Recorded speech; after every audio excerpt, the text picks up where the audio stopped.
Olá, estamos no ar com mais um Na Ponta do Lápis e hoje vamos falar sobre a declaração do imposto de renda. A Receita Federal já está recebendo 2023 e você que é microempreendedor individual, tem dúvidas? Fica com a gente porque a nossa entrevistada de hoje, a Fabiana Brito, contadora, já está aqui com a gente, vai tirar todas essas dúvidas e dar orientações. Fabiana, muito obrigado por receber a nossa equipe aqui no seu espaço. Eu que agradeço. Olá, tudo jóia com vocês? Realmente esse período é um período que todo mundo fica com dúvida. Nossa, e agora o que eu faço? Eu declaro, eu não declaro, tenho que declarar. E a pessoa física e a pessoa jurídica do MEI? Eu faço um só, eu faço os dois? Tudo depende. Então vamos para começar, né? Nesse depende, quais são as regras? Quais são as regras? Se você tem um MEI, você é obrigado a fazer declaração anual de faturamento do MEI, mesmo que não tenha faturado nada. Pode fazer a entrega zerada, em branco. Agora, se você tem um MEI e esse MEI teve faturamento e esse faturamento atingiu o valor do imposto de renda pessoa física, aí você também tem que fazer a declaração pessoa física, porque são duas entidades diferentes, a pessoa física e a pessoa jurídica. Lembrando que se a pessoa jurídica do MEI faturou, quem recebe esse dinheiro é a pessoa física, que é o sócio do MEI lá, a pessoa que empreendeu, né, e recebeu desse CNPJ. Então ele tem que prestar contas também do CPF dele. Ou seja, tem que fazer as duas declarações separadas? Separadas. Se ele tiver atingido o limite, ele tem que fazer essa declaração separada, sim. E o limite faz tempo que ele não é atualizado, é 28.570 alguma coisa, não lembro assim exatamente. Mas se atingiu renda tributável a partir desse valor, tem que fazer. Mas a grande dificuldade é o MEI atingir esse valor tributável. Por quê? O faturamento do MEI, todo o faturamento que entra na conta durante o ano de 2022, ele tem que ter feito um cálculo presumido, que a gente fala, uma presunção de faturamento, e aí depende do ramo, ele vai ter que fazer uma continha. Vamos supor, se ele for um prestador de serviços. O prestador de serviços, ele tem 32% isento de faturamento e 68% tributável. Se esse 68% tributável chegar em 28.570 centavos, ele tem que declarar. Agora, se ele for comércio, o comércio tem uma percentual bem baixo, é 8% só de isenção e 92% tributável. Então, geralmente quem tem e-commerce e faz comércio, geralmente tem que realmente ficar prestando atenção nesse limite aí, porque não é um limite assim tão alto. Em um ano, 28.570 diluído, dá em torno de 2.500 de faturamento tributável. Então, essas pessoas que já estão nesse limite, é fácil chegar nesse limite, já tem que fazer declaração sim. A pessoa física, né, nós temos lá vários itens para a gente poder declarar, né, que a gente precisa declarar. Sim. É a mesma coisa o MEI? A mesma coisa o MEI. Quando a gente fala de declaração pessoa física, porque a gente tem o princípio na contabilidade, o princípio da entidade, que não posso misturar pessoa física com pessoa jurídica, são pessoas distintas. Então, o que aconteceu tudo lá em 22? Com a pessoa jurídica, no final tem que ser feito um relatório para saber se chegou aí atingiu o faturamento, e aí tem que seguir todo o protocolo e as regras da pessoa física, né? Se você vai fazer a declaração de faturamento, você também tem que colocar todos os seus bens, se você tem independente, se você investiu em ações, tudo. Tem que colocar todo o cenário da sua vida dentro da declaração de pessoa física. Não só as informações do MEI, tem que fazer o combo completo.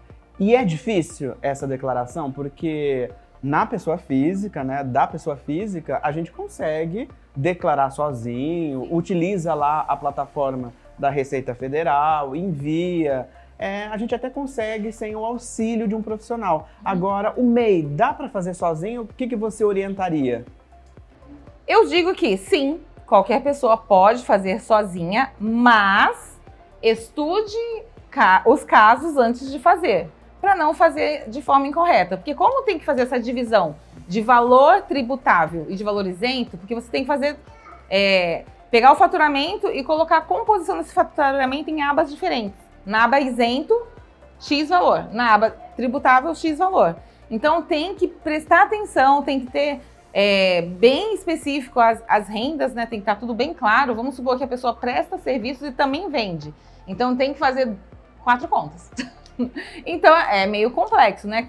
Assim, se a pessoa tem dúvida, eu falo o seguinte: procura um profissional.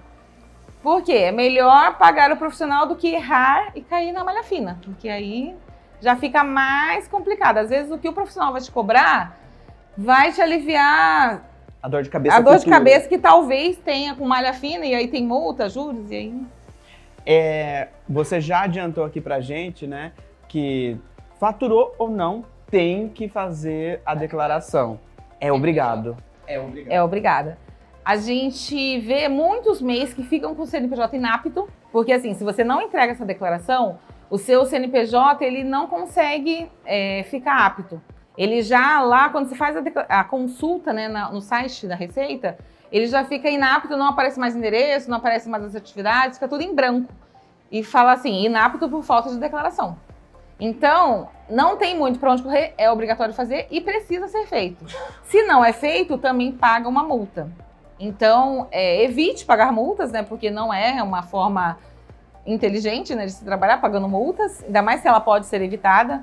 Então, faça a declaração, ela é até o dia 31 de maio, ainda temos um prazo aí para fazer, não precisa estar afobado, dá para se orientar, pesquisar. Se viu que não consegue fazer sozinho, procura um profissional da sua confiança e... Tem que fazer. Tem que fazer. Fabiana, o pessoal que não faz, deixou de fazer, ou esqueceu, ou por negligência mesmo, né? Quais são as penalidades, além da multa que você já citou, né? Então, o que acontece com a pessoa que não declara? A pessoa que não declara, eu creio que só vai virando uma bola de neve, né? Primeiro, você fica devendo as contribuições mensais, porque não consegue emitir a próxima contribuição mensal se não tiver feito a entrega da declaração do ano anterior. Então, as contribuições mensais já ficam bloqueadas. Então, você não consegue pagar as contribuições, vão ficando contribuições sem pagar. Consegue emitir nota ainda? Ou vai ter bloqueio? Em alguns casos, pode ser que sim. Nós estamos agora com uma novidade nessa questão de emissão de notas. Tem uma plataforma nova do governo para emissão unificada do MEI. Então, todos os MEIs vão fazer a emissão numa única plataforma, porque antigamente cada um emitia no seu município. Então, quem era MEI em Hortolândia fazia emissão em Hortolândia. Quem é MEI em Campinas fazia emissão na plataforma da prefeitura do seu município. Agora não, é um único, né? E eu creio que essa plataforma única vai, com certeza, trazer algumas surpresas desagradáveis para quem não está em dia com suas obrigações. Olha só que interessante, né? Então, você aí de casa que é MEI, né? Ou conhece alguém que é MEI, né? Já passa essa informação, leva essa informação, porque, conforme disse a Fabiana, não dá para ficar sem declarar, não é? Não dá. Um ponto, acho que é muito importante de falar, para trazer essa informação também, é que o MEI não pode trabalhar de forma desorganizada. Ele precisa mensalmente, além dessa declaração anual, que é uma obrigação, fazer mensalmente uma apuração da sua receita e das suas despesas. Esse formulário ele fica disponível lá no portal do empreendedor, que é onde faz a abertura do MEI. E aí tem que ser feito esse acompanhamento de receitas para que o MEI também não estoure o faturamento dele em 81 mil. Porque às vezes agora, a gente vai até 31 de maio. Se a pessoa descobre em maio que já fez o estouro de faturamento em dezembro, por exemplo, está super atrasado para informar isso para a Receita. Isso também pode trazer muitos ônus. Uma coisa que eu fiquei com dúvida, e talvez o pessoal de casa, é como também na física que você errou, dá para corrigir posteriormente? Colocou algum dado ali que está diferente, só me toquei depois, dá para fazer essa correção? Sim, você pode sim fazer a retificação da declaração, ela pode ser feita a qualquer momento. Então, fez e identificou o erro, você vai lá e faz a sua retificação. Não deixa para a última hora? Não, melhor não deixar para a última hora.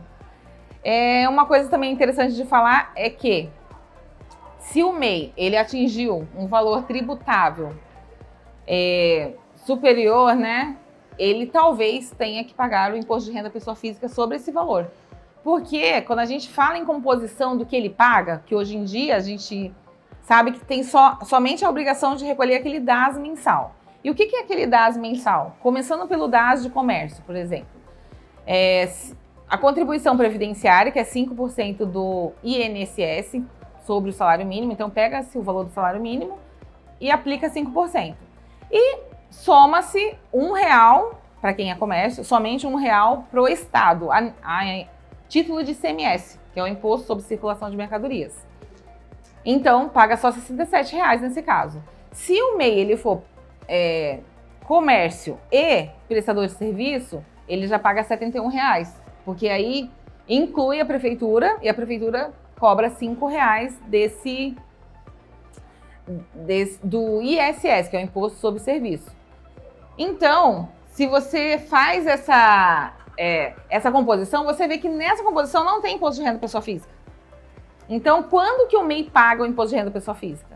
Ele paga nessa declaração que faz a parte da pessoa física. E nessa apuração que ele vai pagar o imposto. Só que tem um grande pulo do gato, que também as pessoas não buscam muito entender a legislação, apesar que ela é bem complexa. Se você for ler, tipo, o perguntão, tem 700 páginas. Tem uma parte específica para MEI, lá no perguntão. Mas é uma leitura que não é uma leitura fácil de se fazer. É uma leitura que traz um pouco de dúvidas, interpretação. Foge do nosso comum. Foge do comum. Mas assim, traduzindo, né, eu que já conheço bem essa legislação do MEI, o que essa legislação diz? O MEI que tem escrituração contábil e faz, né, a parte contábil dele anual e faz sua distribuição de lucro, ele pode distribuir o lucro dele totalmente como isento. Então, o contador ele pode fazer o quê? Pegar as receitas, tirar as despesas, apontar o lucro e distribuir tudo lá em isentos. E isso vai ser ótimo para o MEI, porque ele não vai pagar imposto de renda pessoa física. E geralmente sai muito mais barato fazer a contabilidade do que pagar o imposto. Gente, olha quanta dica valiosa a Fabiana passou aqui pra gente. Fabiana, mais alguma informação para o pessoal de casa ficar atento quanto à declaração do Imposto de Renda 2023 do MEI? Do MEI. Eu creio que a primeira coisa é prestar atenção nos prazos. Tanto o prazo da pessoa física quanto da pessoa jurídica do MEI terminam no mesmo dia, 31 de maio. Super importante, né? Importante. Importante pensar que não deixe para a última hora. Estamos com bastante dificuldade para acessar o sítio da Receita Federal. Então, imagine no último dia como estará. Então, para não pagar multa nem na pessoa física, nem na pessoa jurídica, antecipe-se e faça logo essa declaração. Olha, saia na frente. Quero agradecer a sua participação mais uma vez aqui e compartilhar, né, o seu conhecimento, a sua experiência. Eu que agradeço.